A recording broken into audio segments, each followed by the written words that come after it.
Jusqu'où descendra la bourse? L'indice du CAC 40 a chuté de près de 10% au cours de ces 6 dernières séances. Bonjour Nicolas Barré. Bonjour Thomas. Une telle dégringolade, c'est sans précédent depuis plus de 3 ans. Cela dit, on ne s'affole pas, on ne peut pas encore parler de krach, rassurez-nous. Non, on ne peut pas parler de krach, mais c'est vrai que la situation est inquiétante. On voit des craquements un peu partout, le dernier étant à Moscou. Cette nuit, la Banque centrale de Russie a relevé ses taux d'intérêt de 10 à 17% d'un seul coup, comme ça.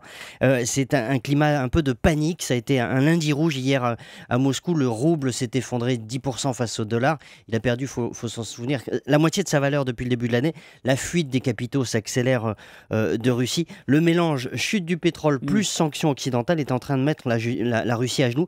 Et évidemment, ça envoie une onde de choc un peu partout sur la planète financière. Bon, mais c'est dit, le hic, Nicolas, c'est que la Russie n'est pas le seul point d'inquiétude. Il y en a Non, d'autres. c'est pas le principal d'ailleurs. Le principal qui explique la baisse des marchés européens, c'est tout simplement l'état de l'économie européenne.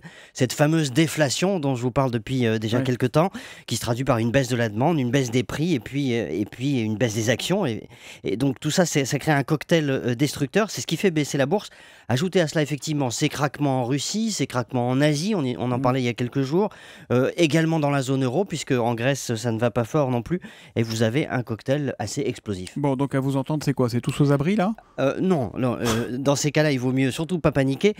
Et se souvenir aussi quand même de choses fondamentales. Il y a quelques facteurs positifs malgré tout. La baisse de l'euro par exemple, les taux d'intérêt très bas également.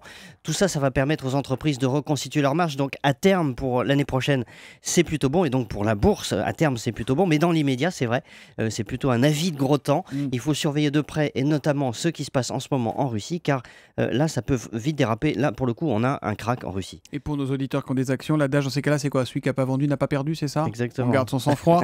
Bien, la clôture de la bourse de Tokyo ce matin, encore en chute, un plongeon de 2,01%. L'édito éco de Nicolas Barré, directeur de la rédaction des Échos, c'est tous les matins à 8h10 sur Europe 1. Demain Nicolas.